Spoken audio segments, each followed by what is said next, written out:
قتلتم في سبيل الله أو متم لمغفرة من الله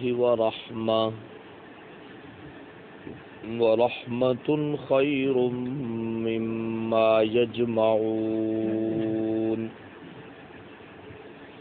ولئن متم أو قتلتم لإلى الله تحشرون۔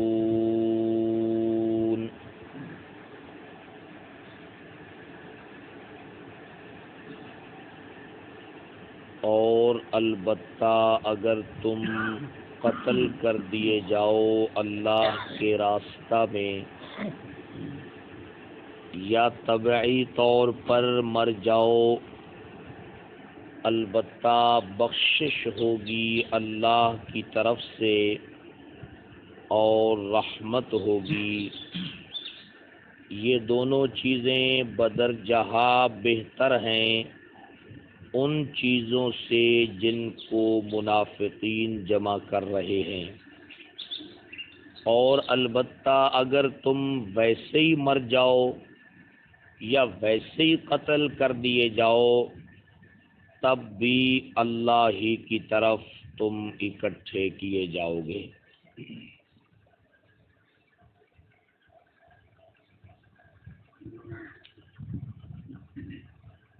اس مقام پر موت و حیات کے حوالے سے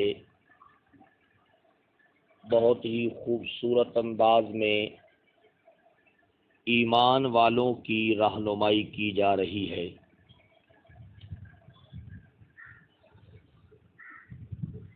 جس میں یہ بات بہت اچھے انداز میں سمجھائی گئی ہے کہ موت و حیات کا تعلق انسانی احتیاطی تدبیروں کے ساتھ نہیں ہے، بلکہ یہ دونوں چیزیں تقدیر الہی کے تابع ہیں۔ اور منافقین کے یہ جو کلمات ہیں، اگر مگر والے کہ لو کانوا عندنا ما ماتوا وما قتلوا، فرمایا کہ اس جملے کے اندر اور اس قول اور فعل کے اندر کفار کی کبھی بھی مشابہت اختیار نہیں کرنی، اور فرمایا کہ اگر تم میری بات کے اوپر عمل کرو گے اور ان کی بات نہیں مانو گے تو میں ان کو جو سزا دوں گا، جو میں ان کو اس کے اوپر پریشان کروں گا دنیاوی سزا کے طور پر، وہ بہت بڑی ہے۔ وہ کیا ہے؟ لِيَجْعَلَ اللَّهُ ذَلِكَ حَسْرَةً فِي قُلُوبِهِمْ، کہ اللہ اس بات کو، اس باطل خیال کو ان کے دلوں میں حسرت اور افسوس کے طور پر ہمیشہ کے لیے رکھ دے گا۔ سمجھا گی؟ وہ ہمیشہ اس بات کے اوپر حسرت اور افسوس ہی کرتے رہیں گے۔ فرمایا کہ یہ میں ان کو دنیا کے اندر نقد سزا دوں گا۔ پھر آپ نے یہ بات سنی کہ اللہ نے ایمان والوں کو بشارت دی، ان کو ان کے غم کو ہلکا کرنے کے لیے فرمایا کہ تمہارے وہ لوگ جو اللہ کے راستے میں قتل کر دیے جائیں، یعنی شہید ہو جائیں، یا طبعی طور پر دین کے راستے میں چلتے ہوئے ان کی موت واقع ہو جائے، تو کوئی پریشانی کا مسئلہ نہیں ہے، کیونکہ ان دونوں میں سے جس حالت میں بھی موت آ جائے تمہارے لیے دو بڑے انعام ہیں۔ ایک تو یہ ہے کہ اللہ کی طرف سے مغفرت اور بخشش کا اعلان ہے، نمبر دو ورحمت، اور تمہارے لیے کیا ہوگی؟ بہت بڑی، یہ موت تمہارے لیے رحمت ہوگی۔ جو قتل کی صورت میں آئے اللہ کے راستے میں، یا طبی طور پر موت آ جائے مگر ہو دین کی خدمت میں، مگر ہو دین کے کسی شعبے میں کام کرتے ہوئے، تو فرمایا رحمتن، ایسی موت ایمان والوں کے لیے کیا ہے؟ بہت بڑی رحمت ہے۔ اور فرمایا کہ یہ اتنی بڑی رحمت ہے کہ خیر مما یجمعون، تمہارے مخالفین جو کچھ جمع کر رہے ہیں وہ سارے کا سارا اکٹھا بھی ہو جائے تو اس رحمت کا وہ مقابلہ کر سکتا نہیں ہے۔ اب یہ رحمت آپ کو سمجھانی ہے حضرات مفسرین، اللہ پاک ہماری طرف سے بھی ان کو جزائے خیر عطا فرمائے۔ تو وہ فرما رہے ہیں کہ ایمان والوں کے لیے جو موت ہے نا، اس میں 5 بڑے فائدے ہیں ان کے لیے۔ ایمان والوں کے لیے موت میں کتنے بڑے فائدے ہیں؟ 5 بڑے فائدے ہیں۔ اور فرما رہے ہیں کہ اللہ رب العزت نے قرآن مجید میں فرمایا کہ الذی خلق الموت والحیات، موت اللہ کی ایک مخلوق ہے۔ موت اللہ کی کیا ہے؟ ایک مخلوق ہے۔ فرمایا میں نے موت کو بھی خلق کیا ہے، زندگی کو بھی خلق کیا ہے۔ اور دوسرے مقام پہ اللہ خود فرماتے ہیں کہ جو چیز بھی میں نے خلق کی ہے، ربنا ما خلقت ھذا باطلا، وہ باطل نہیں ہے، اس میں کچھ نہ کچھ فائدہ کیا ہے؟ ضرور ہے۔ سمجھے گی؟ جس طرح وہ بات بنی نہیں ہے کوئی چیز نکمی زمانے میں، سمجھے گا؟ اللہ رب العزت نے اس کائنات میں جس چیز کو بھی خلق کیا ہے، اللہ فرماتے ہیں ایمان والے خود دعا مانگتے ہوئے کہتے ہیں ربنا ما خلقت ھذا باطلا، سمجھے گی؟ اللہ تو نے جو کچھ پیدا کیا ہے، فرمایا اس میں کچھ بھی باطل نہیں ہے۔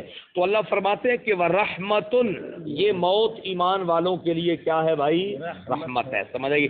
اب فرماتے ہیں کہ وہ رحمت 5 طرح سے ہے۔ وہ رحمت کتنی طرح سے ہے؟ 5 طرح سے۔ موت کے فائدے ہیں جی، موت کے کیا ہیں؟ فائدے ہیں۔ اور وہ فائدے جب میں آپ کو سناتا ہوں، آپ واقعتاً کہیں گے کہ ایسی موت ایمان والوں کے لیے جو اللہ کے راستے میں قتل کی صورت میں آ جائے یا طبی طور پر آ جائے، مگر ہو اللہ کے دین کی خدمت کے کسی بھی شعبے کے اندر انسان کام کر رہا ہو، فرمایا وَرَحْمَةٌ، یہ موت واقعتاً کیا ہے بھائی؟ رحمت ہے۔ اب دیکھیے ذرا، 5 حوالے سے مفسرین نے بحث کی ہے، اس کا خلاصہ عرض کرتا ہوں۔ 5 فائدوں میں سے پہلا فائدہ کہ حدیث پاک میں نبی پاک صلی اللہ علیہ وسلم نے کیا فرمایا کہ تحفۃ المؤمن الموت، کہ مومن کے لیے سب سے بڑا تحفہ کون سی چیز ہے بھائی؟ موت ہے۔ کس طرح یہ تحفہ ہے؟ فرماتے ہیں کہ دیکھو، نماز ہم پڑھتے ہیں کس لیے؟ کہ اللہ کا قرب حاصل ہو جائے۔ اللہ کا کیا حاصل ہو جائے؟ قرب حاصل ہو جائے۔ روزے رکھتے ہیں اس کا قرب حاصل کرنے کے لیے، صدقات خیرات دیتے ہیں اس کا قرب حاصل کرنے کے لیے، اور اسی طرح حج کرتے ہیں اس کا قرب حاصل کرنے کے لیے۔ موت اتنی بڑی اللہ کی ایمان والوں کے لیے رحمت ہے جناب والا، کہ سارے اعمال جس کا قرب حاصل کرنے کے لیے ہیں، موت ڈائریکٹ اس سے ملاقات کرا دیتی ہے۔ موت اس سے کیا کرا دیتی ہے؟ ڈائریکٹ ملاقات کرا دیتی ہے، ڈائریکٹ اس سے ملا دیتی ہے۔ نماز کے ذریعے سے ہم اس کے قریب ہوں گے، اس کی جو بارگاہ ہے اس میں قرب حاصل ہوگا، اس کے نزدیک ہو جائیں گے۔ اعمال ہیں اس کا قرب حاصل کرنے کے لیے، موت ہے اس کی ڈائریکٹ ملاقات کے لیے۔ تو بتائیے ایمان والوں کے لیے پھر موت رحمت بن گئی یا نہ بن گئی؟ تو موت کا بہت بڑا فائدہ ہے یا نہیں ہے جناب والا؟ جب تک مریں گے نہیں نا اس سے ملاقات نہیں ہوگی۔ جو اس کی ملاقات کا شوق رکھتے ہیں ان کو مرنے کا یقین پیدا کرنا پڑے گا کہ موت ہے۔ موت کیا ہے بھائی؟ ایک بڑا عجیب واقعہ مفسرین نقل کر رہے ہیں، کہتے ہیں کہ حضرت ابراہیم علیہ السلام کی زندگی مبارک کے جب آخری لمحات قریب آئے، جناب اسرائیل علیہ السلام تشریف لائے اور کہا حضرت آپ کا وقت پورا ہو چکا ہے، آپ تیاری فرمائیں، آپ کیا ہے؟ تیار ہو جائیں۔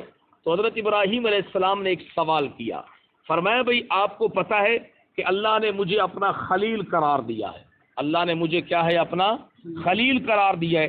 اور حل رأیت خلیلا یقبض روح خلیلک، کیا کبھی تو نے کوئی ایسا خلیل دیکھا ہے جو اپنے خلیل کی روح کو قبض کر لے؟ جو اپنے خلیل کی روح کو کیا کر لے؟ قبض کر لے۔ تو انہوں نے کہا ٹھیک ہے، اس کا جواب تو آپ کا خلیل ہی دے سکتا ہے۔ اسرائیل علیہ السلام واپس تشریف لے گئے، فرمایا آپ جا کر میرے خلیل کو بتا دیں حل رأیت خلیلا یکرہ لقاء خلیلک، کیا آپ نے کوئی ایسا خلیل دیکھا ہے جو اپنے خلیل کی ملاقات کو ناپسند کرتا ہو؟ کیا آپ نے کوئی ایسا خلیل دیکھا ہے جو اپنے خلیل کی ملاقات کو کیا کرتا ہو؟ ناپسند کرتا ہو۔ یکرہ لقاء خلیل، بس ابراہیم علیہ السلام نے فرمایا اب میں حاضر ہوں، میں کیا ہے بھائی؟ حاضر ہوں، سمجھ آئے گا؟ تو اسی وجہ سے ایک جملہ مشہور ہے جو کہتے ہیں کہ الموت جسر، موت ایک پل ہے، یوصل الحبیب الی الحبیب، جو حبیب کو حبیب سے کیا کر دیتی ہے؟ ملا دیتی ہے۔ تو کیا خیال ہے بھئی اللہ کی ملاقات کا شوق ہے یا نہیں ہے بھئی؟ اور یہ شوق موت کی صورت میں پورا ہو سکتا ہے۔ یہ مادی جسم اب نہیں اس کا دیدار کر سکتا، یہ گوشت پوست سے بنا ہوا جسم نہیں اس کا دیدار کر سکتا۔ موسیٰ علیہ السلام نے اپنے رب سے یہ درخواست کی تھی نا کہ اللہ مجھے دنیا میں ہی کیا کرا دیجیے، اپنا دیدار کرا دیجیے، تو اللہ نے کیا فرمایا؟ لن ترانی، آپ مجھے دیکھ سکتے نہیں ہیں۔ موت کے بعد انسان کو وہ کیفیات حاصل ہوتی ہیں، ایمان والوں کو وہ روحانی درجات حاصل ہوتے ہیں، وہ اعلیٰ مقام حاصل ہوتا ہے جس کے ذریعے سے وہ اللہ کا کیا کرتے ہیں؟ دیدار کرتے ہیں، اس کی ملاقات ہوتی ہے۔ تو اللہ اب دیکھیے، جس کی خاطر آدمی جان دیتا ہے، جس کی خاطر اب اسی کا دیا ہوا وقت صرف کرتا ہے، اگر جس نعمت کے ذریعے سے وہ ذات اس کو ڈائریکٹ مل جائے وَرَحْمَةٌ، تو پھر ایمان والوں کے لیے یہ موت رحمت بن گئی یا نہ بن گئی؟ اب ذرا دوسری بات سنیں، مختصر کرتے ہیں۔ دوسرا فائدہ کیا ہے ایمان والوں کے لیے موت کا؟ ایمان والوں کے لیے اللہ نے قرآن مجید میں فرمایا یا ایتھا النفس المطمئنہ ارجعی الی ربک راضیۃ مرضیہ فادخلی فی عبادی، فادخلی فی عبادی۔ فرمایا موت آتے ہی نیک ترین صالحین مومنین کی ایمان والوں کو زیارتیں ہوتی ہیں۔ کیا ہوتی ہیں بھائی؟ زیارات ہوتی ہیں، سمجھے گی جناب والا؟ حضرات صحابہ کرام کے حوالے سے کئی مرتبہ یہ انداز بھی آپ کی خدمت میں عرض کرتا رہتا ہوں۔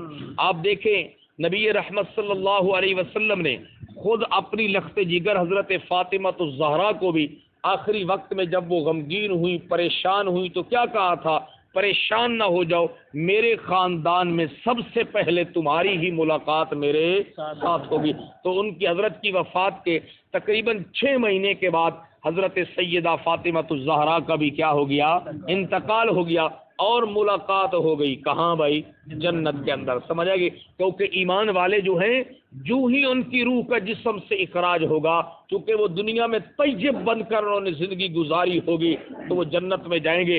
حضرت بلال حبشی رضی اللہ تعالی عنہ آخری وقت میں کیا کہہ رہے ہیں کہ آج میں بہت خوش ہوں، آج میں کیا ہے؟ بہت خوش ہوں۔ کیوں؟ آج کے دن الیوم القی الاحبۃ محمدا وحزبہ، آج میری ملاقات ہوگی محمد صلی اللہ علیہ وسلم سے اور اس کی جماعت سے۔ اب آپ یہ بتائیں کہ جس چیز کے بعد مجھے اور آپ کو اللہ کے حبیب کا دیدار حاصل ہو جائے اور صحابہ کرام کی ملاقات حاصل ہو جائے، پھر وہ چیز نعمت ہے یا کوئی نہیں ہے؟ پھر وہ چیز تحفہ، مگر یہ صرف ایمان والوں کے لیے ہے، یہ باتیں رحمت ایمان والوں کے لیے ہیں۔ ایمان نہیں ہوگا تو پھر تو جوتے ہیں جناب والا، پھر ملاقاتیں نہیں ہیں، پھر بڑی پریشانیاں ہیں، سمجھ آئی؟ حضرات صحابہ کرام جو ہیں ان کے لیے تو جنت کا جانا بھی مشکل ہو گیا جب تک قرآن نے یہ بات نہیں کی کہ تمہیں وہاں پر اپنے نبی کا دیدار کروایا جائے گا، سمجھ آئے گی جناب والا؟ اللہ اکبر۔ حضرت ثوبان رضی اللہ تعالیٰ عنہ کا واقعہ مفسرین نقل کر رہے ہیں صحیح حدیث سے پاک کے حوالے سے کہ ان کو بیٹھے بیٹھے گھر میں خیال آ گیا کہ اللہ کے حبیب تو جنت میں بہت اونچے درجات پر ہوں گے، بہت اعلیٰ درجات پر ہوں گے، ہم اللہ کے حبیب کی زیارت کیسے کر سکیں گے، آپ کی ملاقات کیسے کر سکیں گے؟ تو پریشان ہو کر حضور کی خدمت میں حاضر ہوئے۔ اللہ نے قرآن مجید نازل کیا، فرمایا من یطع اللہ والرسول فاولئک مع الذین انعم اللہ علیہم من النبیین والصدیقین والشہداء والصالحین وحسن اولئک رفیقا۔ فرمایا جو دنیا میں رسول کی مان کر چلتے رہے وہ جنت کے اندر رسول کی رفاقت میں ہوں گے، وہ جنت میں کیا ہے؟ اپنے نبی کی رفاقت میں ہوں گے، ہم ان کو اپنے نبی سے جدا نہیں کریں گے۔ تو جنت جو ہے نا حقیقت میں اس کا داخلہ اور اس کا جانا ہی اس وجہ سے ہے کہ وہاں پر ایمان والوں کو ان کے پیغمبر کی، ایمان والوں کو 1,24,000 انبیاء کی، ایمان والوں کو پہلے دن سے لے کر قیامت کی صبح تک آنے والے سارے ایمان والوں کی کیا حاصل ہوں گی؟ زیارات حاصل ہوں گی۔ ایمان والے جب یہاں سے جاتے ہیں نا جنت کے اندر، ان کی روح کا جسم سے اخراج ہوتا ہے، جنت میں جاتے ہیں، اللہ اپنے حبیب کی زیارت سے سرفراز فرماتے ہیں، سمجھ آئے گی نا؟ اور صحابہ کرام کی زیارات ہوتی ہیں۔ تو بتائیے وَرَحْمَةٌ، یہ بہت بڑی رحمت ہے یا نہیں ہے جناب والا؟ بہت بڑی رحمت ہے، سمجھ آئے گی؟